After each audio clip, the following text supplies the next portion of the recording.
All right, we're back. Episode 5 of our little revision series, day 2 of me recording these things. So let's see if we can keep our momentum going. Today is about the aims and results of policies, aims and impact of domestic, economic, political, cultural, and social policies, the impact of policies on women and minorities. All right, so let's get into it.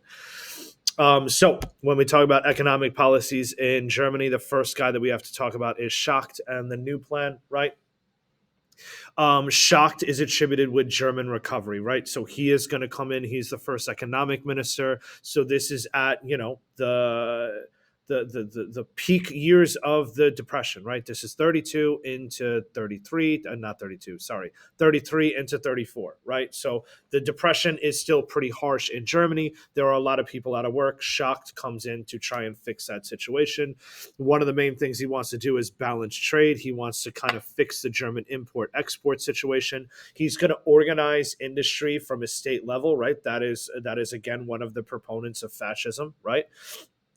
To reduce the high levels of unemployment and get more men to work. One of the ways in which he does that is by public works schemes, right? So this is going to be an easy way to increase employment. It's going to use government money to fund these infrastructure projects. The Autobahn is a prime example of something that is built under Schacht's new plan that puts men back to work, right? This is going to be a butter over guns approach, right? He is targeting the idea of economic growth. He is targeting the idea of consumer products. He's targeting the idea of a rise in standard of living for the German people, right?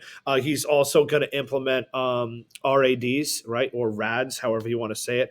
This is the National Labor Force. We'll talk about that a little bit more later on. Unemployment is going to fall drastically under shock. So the new plan is incredibly effective. But if you remember, after a couple years of the new plan, Hitler's going to have the Hossbach memorandum, right, where he is going to say that war is inevitably going to happen, and it's going to be over the idea of Lebensraum. So once Hitler makes that statement that war is going to come, he needs to change economic ministers to focus on war preparedness and not so much on just economic recovery anymore. So that is where Hermann Goring is going to come into play. He's the commander in chief of the Luftwaffe, right? So he is a military guy that also has an economic background. Again, the war for Lebensraum is what's going to motivate this move. It's not that Schacht didn't do a good job. It's that he was a little bit more focused on the butter over the guns, and now we need to focus on the guns over the butter, right? This is known as the 4-year plan. So they need to get ready. They need to get Germany ready to go to war in Eastern Europe over the idea of Lebensraum. Okay. This is going to be a large expansion of arms manufacturing. This is last year when I talked about this, I brought up movies like Schindler's List, where they're taking consumer factories, butter factories, and converting them into military gun factories. Okay. Let's keep going. Impact on workers. Okay, so what impact did these policies, did the state have on the workers? First, it's decent, right? Unemployment is going to drop drastically under these economic policies, particularly under Schacht, right? The public works schemes worked. They helped fix the employment crisis in Germany, so these are good things. Young men participated in RADs to help both them and the economy. So RADs were mandatory kind of work years for young men. I think they were 6 months to a year, and this is kind of like almost like conscription, but for work, right? So men are going to go back to work, particularly young men in the early part of Hitler's Germany, right? Trade unions are going to be replaced by the German Labor Front, and that is going to be their Strength Through Joy program is one of the big things to talk about, right? That is an incentive program that gives people like, cheap holidays, cheap vacations, theater tickets, leisure activities, all of these other things to incentivize their production in their field of work, right? This is going to give German workers the illusion of positivity, an illusion that nothing has dropped off in terms of their freedom and their ability to fight for their rights as workers. when in reality, working conditions definitely took a hit. People had to work harder jobs in worse working conditions and longer hours under the Nazis, but those incentive programs kind of blinded them to that. But in reality, the state could take away any of those incentives when they felt like they needed to take away those incentives, which is exactly what they are going to do towards the end of the war. 43, 44, 45, the Strength Through Joy program goes away. Impact on youth. First thing to talk about here is the idea of Hitler Youth. Right, Hitler Youth is going to be a program that expands drastically after Hitler takes power. Right, the Hitler Youth came out early on in the Nazi kind of story. Right, I think it goes all the way back to the mid 20s, where the first idea of Hitler Youth, but it's going to grow dramatically as a state-sponsored program after he takes over. This is going to be a way to promote both Nazi ideology and Hitler himself to the youth. This is that word indoctrination, right? The youth are not going to oppose Adolf Hitler if you brainwash them early. Think the movie Jojo Rabbit, right? All you have to do to kind of compartmentalize this idea is watch Jojo Rabbit again. Um, Young men are going to be trained like a paramilitary group. They're going to be taught outdoor skills. Again, think of Jojo Rabbit. They're throwing knives, they're throwing grenades, they're learning how to shoot guns, survival skills. All of those things are going to be taught to young men. Aryan supremacy is kind of at like the forefront of Hitler Youth. It's one of the main themes of Hitler Youth. Again, that's that indoctrination, that's that brainwashing. By 1939, there are 8 million young men in the Hitler Youth program. And again, there are age stages to it. And then the League of German Maidens is going to be the Hitler Youth program for females. And that's going to teach motherhood and how to keep a home and how to be ladylike and all of the kind of the second class citizen role, the gender roles that women took in Nazi Germany.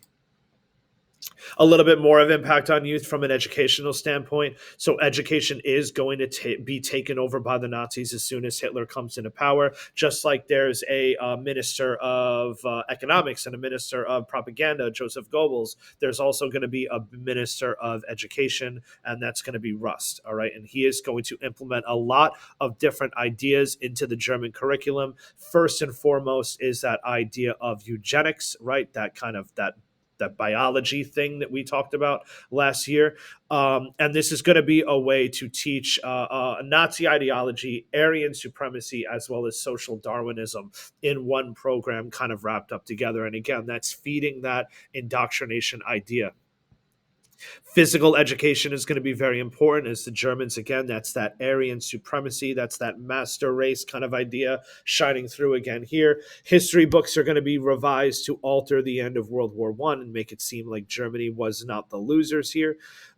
Jewish teachers are going to be dismissed, and we're going to have elite SS schools that are going to be established called Napolas, and that's going to help train and guide the future generation of SS officers. Impact on women. Let's do that. Big impact on women, right? They are the gender roles of the woman are something we talked about a lot, and again, a stark contrast to when we get to these videos about Castro, right? The National Socialist Women's League was a subsection of the Nazi Party to kind of even enforce that idea that women were second-class citizens in their own society, right? Women lost access to higher education. Women are not going to be allowed to have civil service jobs. The role of women as like doctors or lawyers is going to be next to impossible in Nazi Germany, right? Women should lead healthy lifestyles and be ladylike. No smoking, no makeup, nothing that focuses on her as the woman. Everything is supposed to be about her family, not necessarily her. We've got the 3Ks of women in Nazi Germany: children, kitchen, and church. Right, that is their role in society. Birth rate was a huge focal point targeted to women. A big part of the propaganda to women was have a child for Hitler, have a child for Germany. Abortion is going to become illegal in this phase because again, they want women to have children to foster the next wave of soldiers to kind of keep Nazi expansionism alive. right? As the war kind of starts taking a toll on the German home front and the German economy, women are part of a land year where they are asked to work on farms to help produce agricultural products for the front lines. That land year is going to switch to jobs in factories after 42, after the turning point, and that's going to go dramatically in 43 and 44, right? Women were also privy to the Lebensborn program, and that's going to create, that's essentially like breeding, right? That's pairing a very elite top level SS Aryan male with a woman that fits the mold of the perfect German woman, having them make kids together so that those kids can rise up to be super Nazis, if you will. Impact on minorities. This is where we unfortunately, talked about sterilization and the euthanasia program. Sterilization is going to be